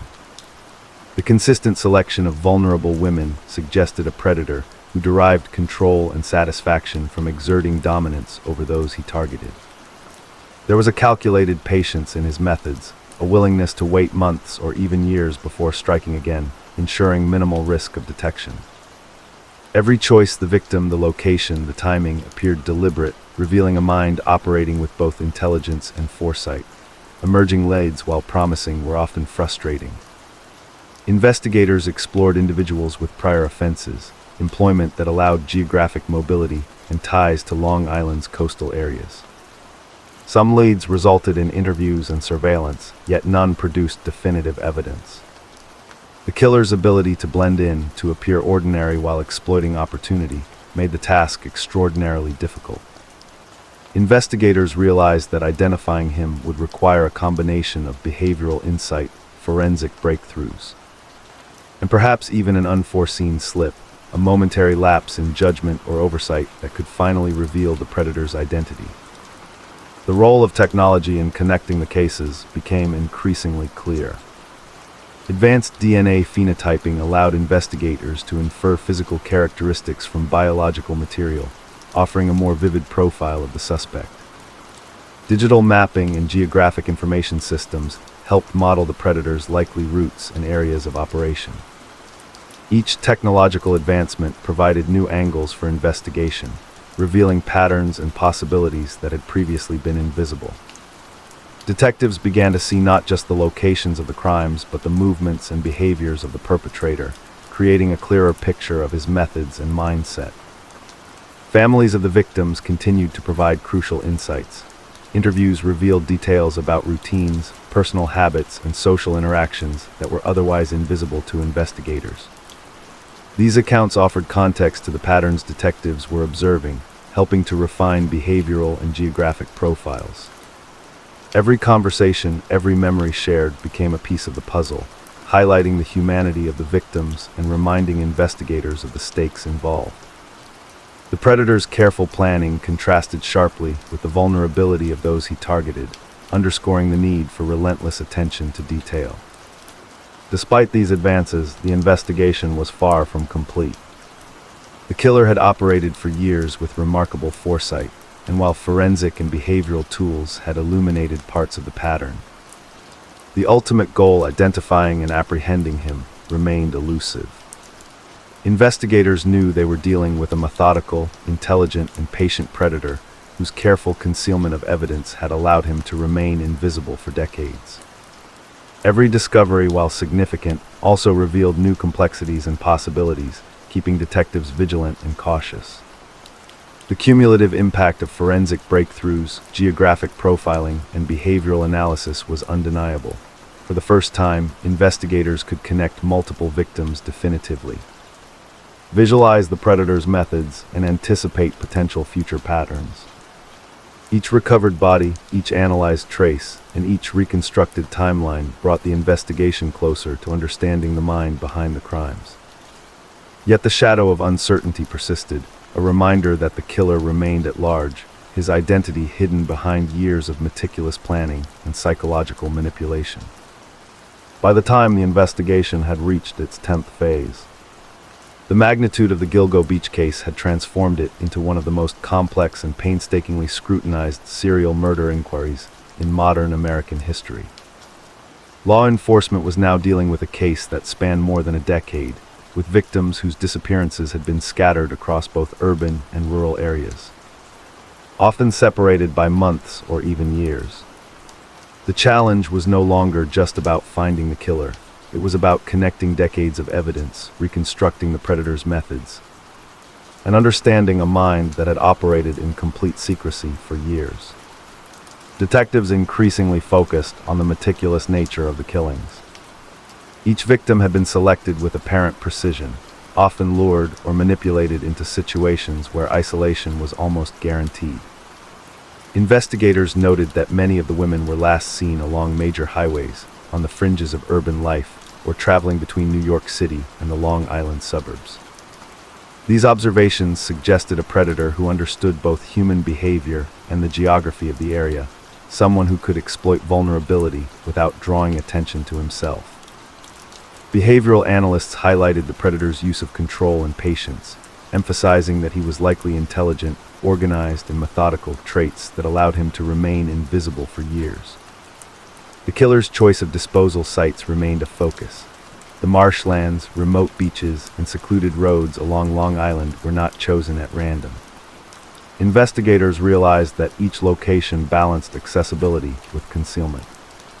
Some sites were difficult for the public to reach, yet allowed the killer to transport victims with minimal detection.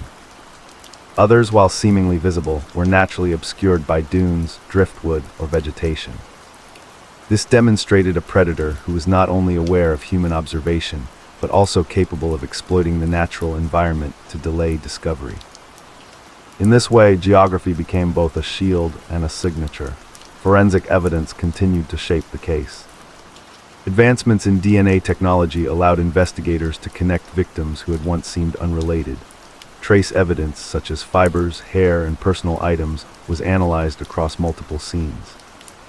In several instances, investigators discovered commonalities that hinted at the same offender, even when physical remains were sparse or degraded.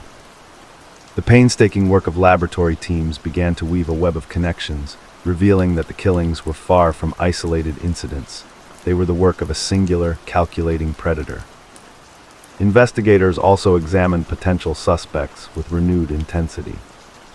Men with histories of violence, access to the areas in question, or occupations that allowed mobility and anonymity were scrutinized. Surveillance footage, phone records, and digital footprints were cross-referenced against victim movements and timelines. Yet despite this detailed work, no conclusive evidence immediately emerged. The killer had been careful to leave minimal traces, and any misstep by law enforcement risked losing the subtle connections that had been painstakingly established over years of investigation. Shannon Gilbert's case continued to provide crucial insight. Her final moments, reconstructed through witness statements, her last phone call, and her movements near Oak Beach, offered behavioral clues that suggested a predator who studied victims, exploited vulnerabilities, and exercised control. Analysts noted the psychological manipulation involved, how the killer may have created an appearance of safety, how he leveraged fear, and how he used the environment to his advantage. Shannon's disappearance became not just a case in itself, but a lens through which the methods of the larger series of killings could be better understood. Geographic profiling became increasingly sophisticated. Investigators began to overlay discovery sites with potential routes of travel, traffic patterns, and local landmarks. By analyzing the spatial distribution of bodies, they sought to predict the perpetrator's comfort zones, preferred routes, and potential residence or workplaces. These analyses suggested that the killer was someone intimately familiar with both the highways and the remote coastal areas of Long Island, a person who could operate in both urban and secluded environments without raising suspicion. The psychological portrait of the offender grew more detailed with each breakthrough. Experts suggested he was organized, intelligent, and adaptive, capable of anticipating investigative methods and adjusting behavior accordingly. The killer's patience was evident in the spacing of the crimes, the careful concealment of evidence, and the meticulous planning required to select, lure, and dispose of victims over an extended period. Behavioral analysts noted that the predator likely derived satisfaction from control, dominance, and the ability to manipulate both his victims and the environment. Families of the victims remained crucial partners in the investigation. Their accounts provided context about routines, acquaintances, and potential vulnerabilities. Each interview added nuance to the understanding of how the predator operated, highlighting moments when victims may have been approached or observed. These human insights complemented forensic and behavioral analysis, creating a fuller picture of both the crimes and the methods employed. Despite these advances, law enforcement faced the sobering reality that the killer was still at large. Every discovery, every breakthrough revealed patterns but did not immediately point to a specific individual.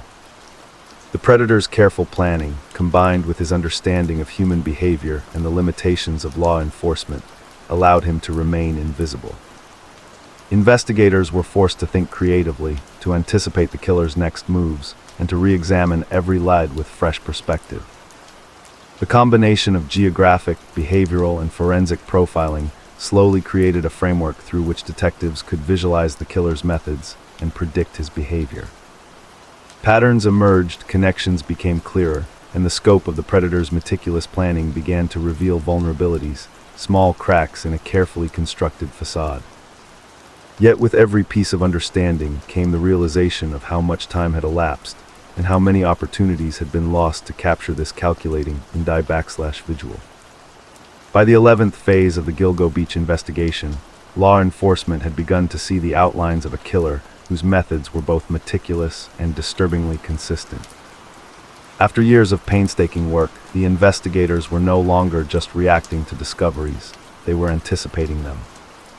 The combination of forensic evidence, behavioral profiling, and geographic analysis was beginning to reveal subtle but telling patterns. And the possibility of narrowing in on a suspect was no longer just hope, it was becoming a realistic goal. One of the most significant breakthroughs came from analyzing victim selection. Each woman targeted had vulnerabilities, whether in occupation, social situation, or personal circumstances, but there was more than that. Behavioral analysts observed a specific method in how victims were approached and controlled. Many had been lured into situations that initially seemed ordinary, an appointment, a ride, or a brief meeting with someone they believed trustworthy. In retrospect, these were orchestrated opportunities for the predator to isolate his victims, exploiting a combination of trust, circumstance, and subtle intimidation. The pattern suggested a level of psychological sophistication rarely seen in serial offenders, a predator who studied human behavior and planned with foresight. Geographic profiling became increasingly sophisticated at this stage. Detectives mapped every known discovery site against major highways, secondary roads, and marshlands. They began to identify areas of comfort for the perpetrator, places where he could travel undetected, conceal evidence, and operate with confidence. Investigators realized that the killer not only understood human activity, but also the natural environment. Marshes, dunes, and remote beaches provided concealment, but their selection also revealed a familiarity with tides, vegetation, and local routines. The predator's movements were not random, they were deliberate, calculated, and adapted over years. Forensic advances continued to push the investigation forward. DNA analysis now allowed cross-referencing with national databases, connecting victims to one another and ruling out unrelated cases. Trace evidence such as hair, fibers, and clothing was carefully cataloged and compared, revealing links that had previously been invisible. Small details, a fiber from a rug, a strand of hair, the type of clothing left at a scene, began to create a subtle but undeniable connection between the victims, building a mosaic of evidence that pointed to a single, methodical individual. Shannon Gilbert's case remained central to understanding the broader pattern. Her last phone call, frantic and confused, suggested she may have encountered the predator in the final moments before her disappearance.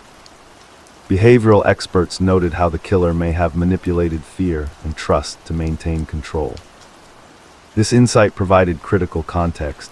The predator was patient, capable of studying and exploiting behavior, and aware of the ways victims might respond under duress. Her disappearance, initially treated as an isolated case, had inadvertently revealed the contours of a long-operating predator. The search for suspects intensified. Investigators began examining individuals with geographic familiarity, professional or personal mobility, and histories of predatory behavior. Surveillance, interviews, and digital footprints were cross-referenced with known patterns. Yet even with these efforts, no single suspect emerged with conclusive evidence. The killer had learned to operate in plain sight, blending into ordinary life while exploiting opportunity and vulnerability. This elusive quality made every lead simultaneously promising and frustrating, requiring law enforcement to continually reassess and refine their approach. Behavioral profiling further narrowed the scope. Analysts concluded that the killer was intelligent, organized, and adaptable, with a strategic patience that allowed him to operate over long periods.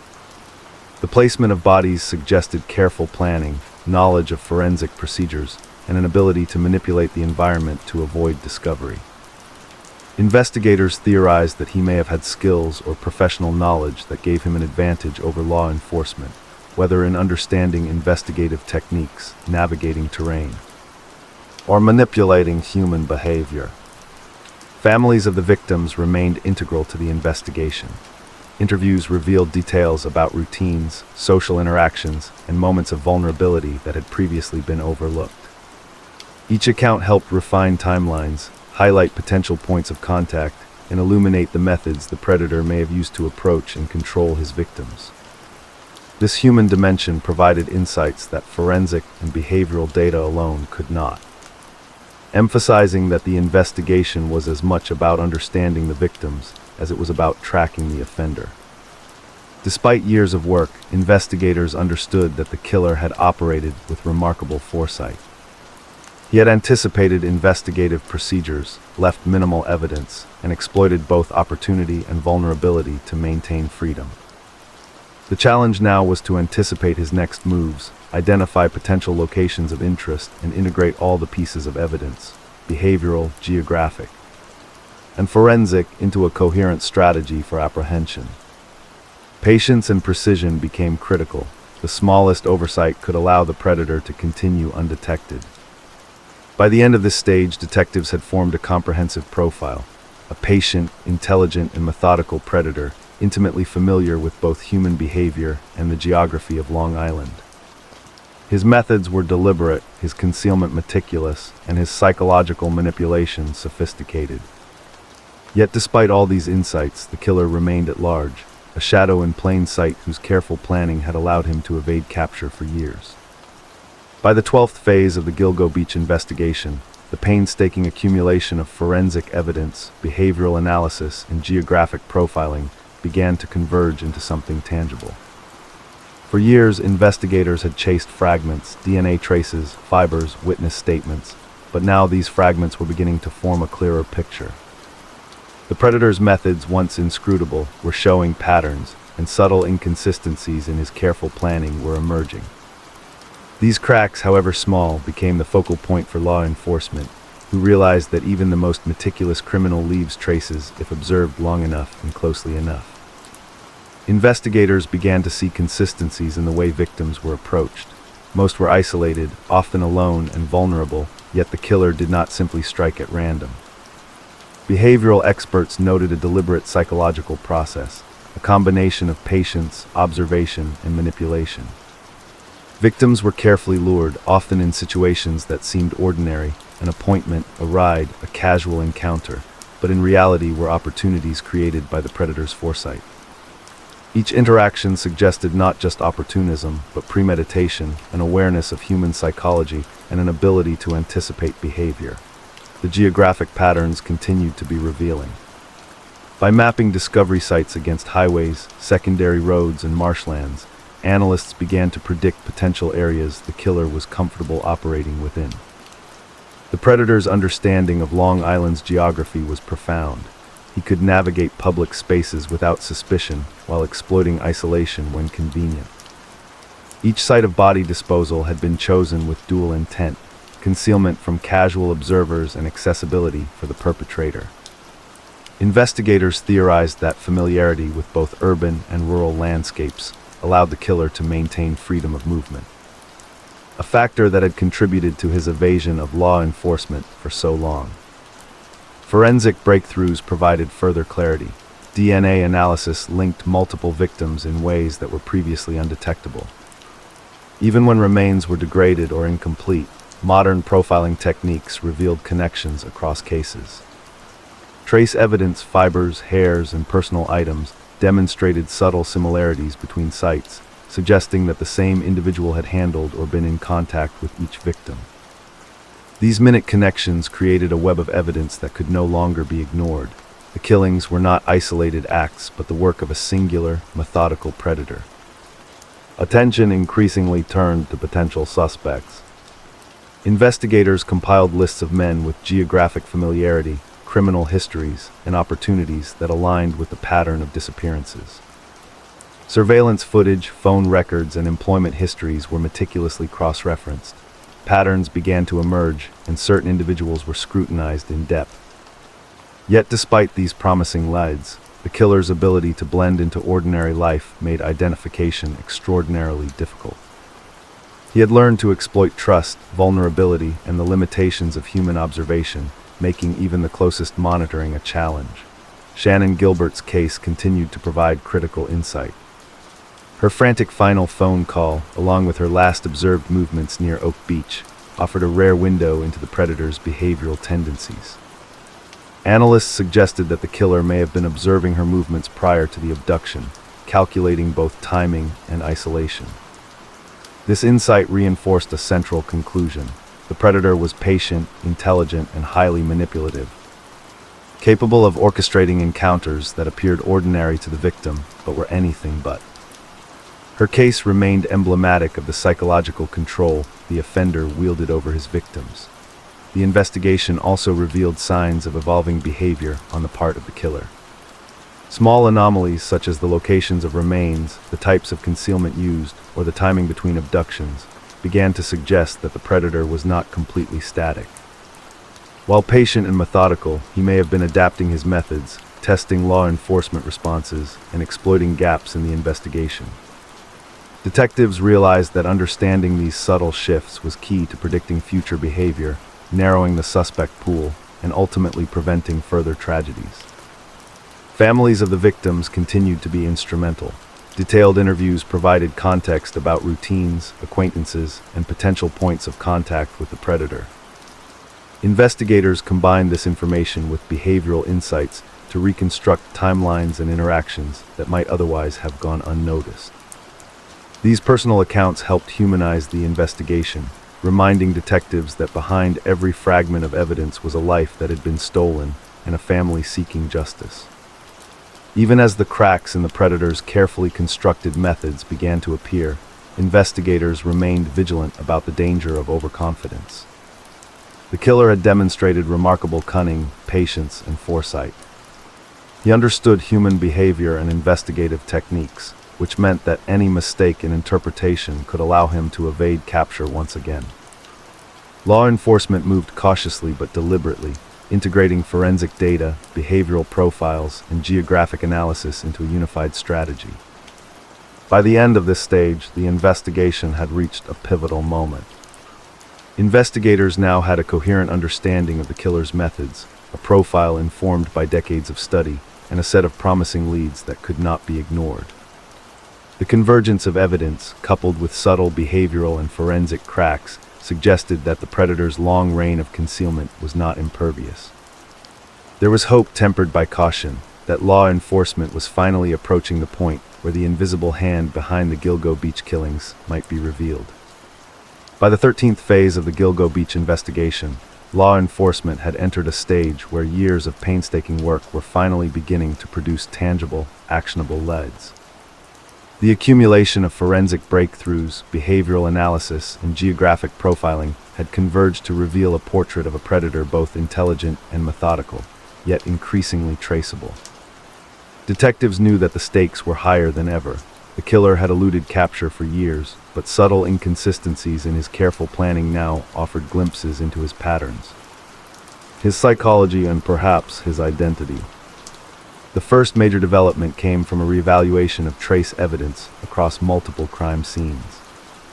Fibers, hairs, and microscopic materials found on clothing, personal items, and at body disposal sites were subjected to more advanced DNA and chemical testing than ever before. In several cases, investigators identified material that could only have originated from specific sources, such as particular types of carpeting, clothing fibers, or synthetic materials unique to a certain environment. These seemingly minor details allowed detectives to link victims in ways that were previously invisible, and they suggested that the predator may have repeatedly interacted with the same objects or locations, a critical clue in narrowing the suspect pool. Behavioral profiling had also reached a level of unprecedented sophistication. Analysts could now anticipate aspects of the killer's methods, including the selection of victims, the timing of disappearances, and even potential movements between crime scenes. Patterns in the predator's behavior, his preference for young women in vulnerable situations, his methodical approach to concealment, and his ability to operate in both urban and rural landscapes suggested a deeply calculated offender who possessed both patience and intelligence. Experts noted that he likely possessed knowledge of investigative procedures, which allowed him to evade detection for years while simultaneously experimenting with risk and opportunity. Investigators increasingly focused on potential suspects with ties to both Long Island and urban centers, particularly individuals with geographic knowledge, access to transportation, and mobility that aligned with the patterns of victim disappearances. Digital footprints, including cell phone data and online activity, were scrutinized for correlations with timelines of abductions. Employment histories and social networks were examined to identify connections to the areas surrounding both the abduction points and the disposal sites. While no definitive match had yet emerged, the investigation had entered a phase where patterns were starting to converge, and each light offered the possibility of a breakthrough. Shannon Gilbert's disappearance remained a central focus. Her frantic phone calls, last known movements, and interactions with both acquaintances and strangers were reanalyzed with the benefit of hindsight.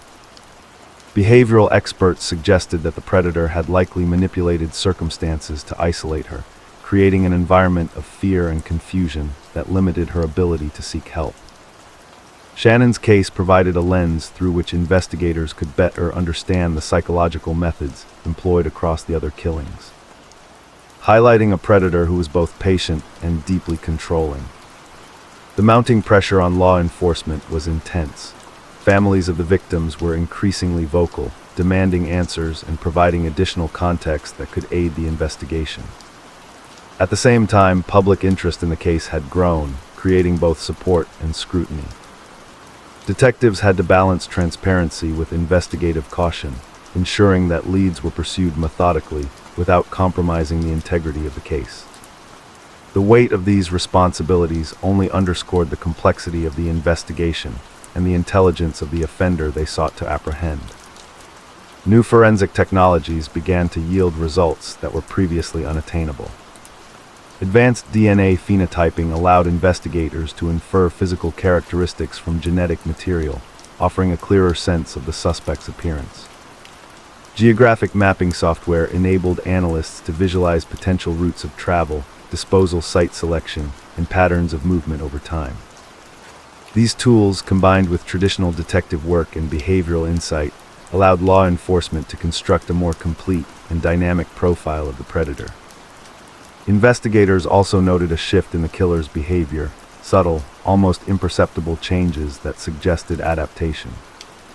While patient and methodical, the predator had begun varying disposal sites, altering timing, and even experimenting with minor changes in victim selection. Analysts interpreted this as the killer testing law enforcement, probing boundaries, and attempting to maintain control. Understanding these changes became crucial, as they offered a rare glimpse into the mind of a predator who had otherwise remained invisible for years. Despite the progress, the killer remained elusive.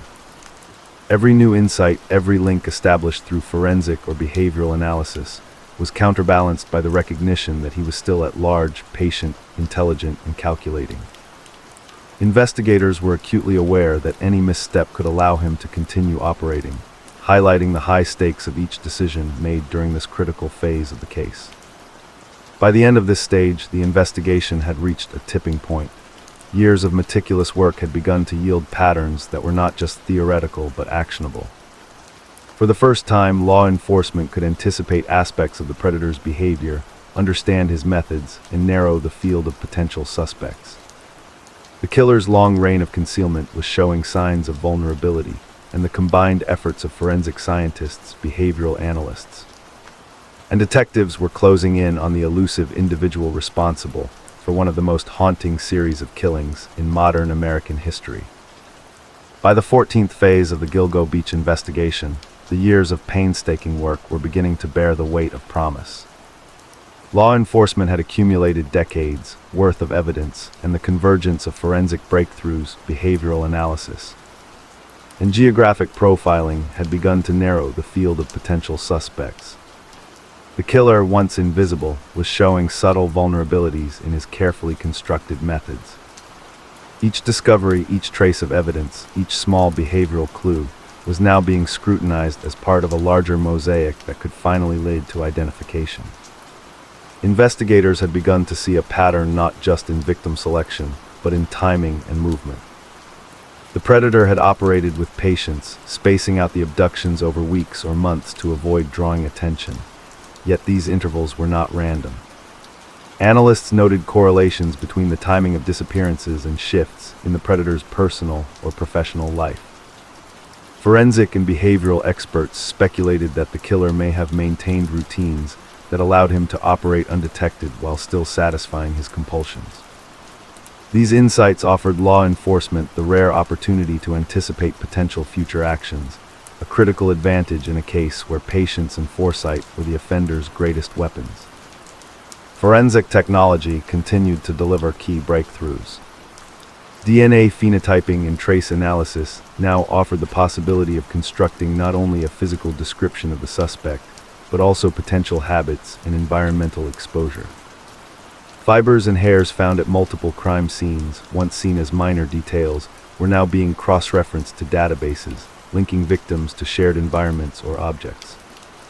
In some instances, investigators could identify likely locations where the predator may have interacted with the victims prior to their disappearances, further refining the geographic and behavioral profile.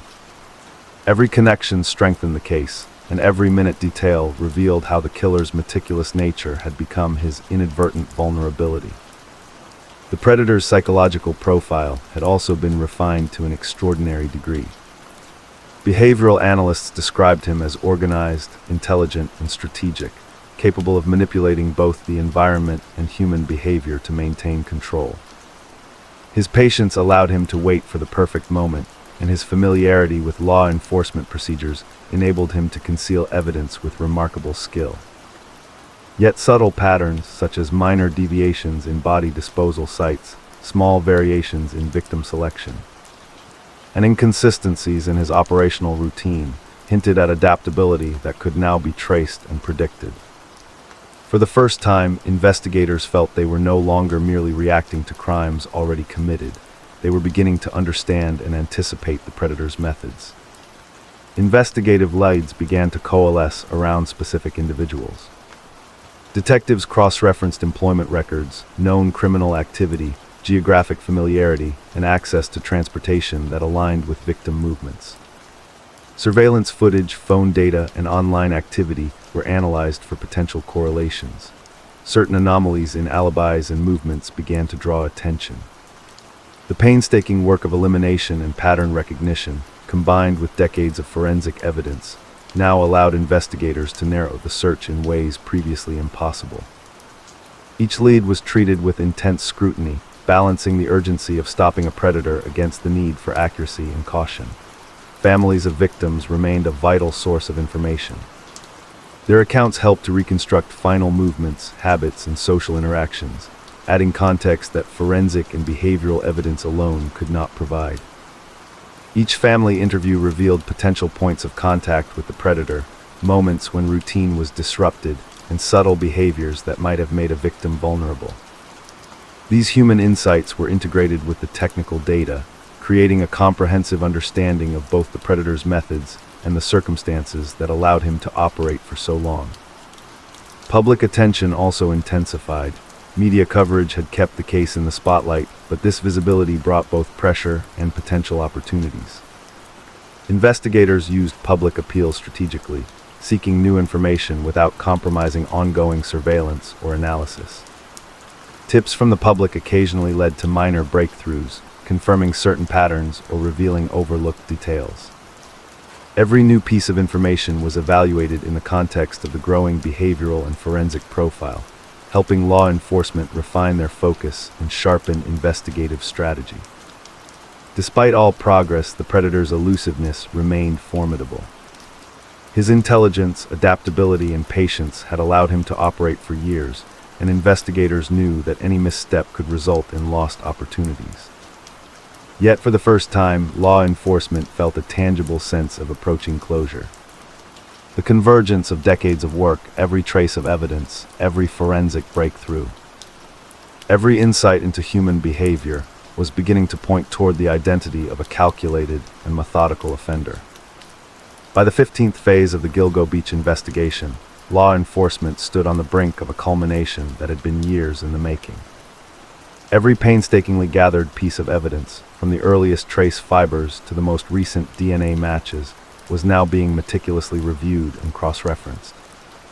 Detectives, forensic scientists, and behavioral analysts worked in close coordination, combining decades of investigation into a comprehensive strategy aimed at identifying and apprehending the predator who had eluded capture for so long. The tension was palpable. After years of methodical patience, the case was finally entering its most critical phase. The first step involved consolidating all forensic data. DNA samples, previously cataloged and analyzed independently, were re-examined using the latest phenotyping techniques. These methods provided a more complete understanding of the suspect's physical characteristics, likely habits, and potential environmental exposures. Trace evidence, including fibers, hairs, and material found at multiple disposal sites, was analyzed to determine patterns of movement and contact with victims. Investigators noted remarkable consistencies: the predator's methods of concealment, the types of materials associated with the victims, and even subtle indications of prior interactions. These connections offered not just identification possibilities, but a narrative of his operational patterns over time. Behavioral analysis played an equally vital role.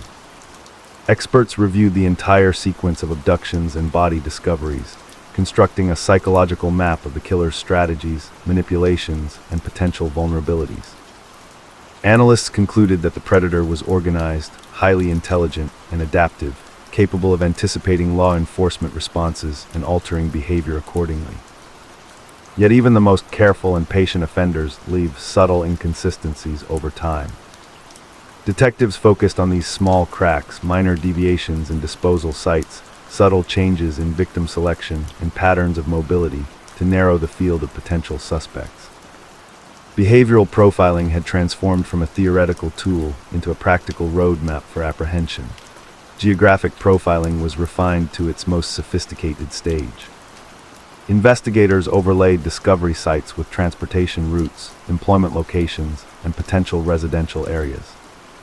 By understanding the predator's familiarity with both urban and remote areas, detectives were able to pinpoint likely zones where he might live, work, or conduct routine activities.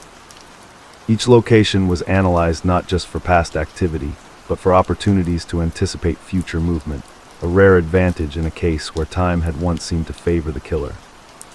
Investigators revisited potential suspects with renewed intensity. Lists of individuals with connections to Long Island, knowledge of the area, and opportunity aligned with the established behavioral and geographic patterns. Surveillance, phone records, financial activity, and social networks were scrutinized. Certain anomalies began to stand out: unexplained absences, inconsistencies in statements, and connections to multiple points of interest.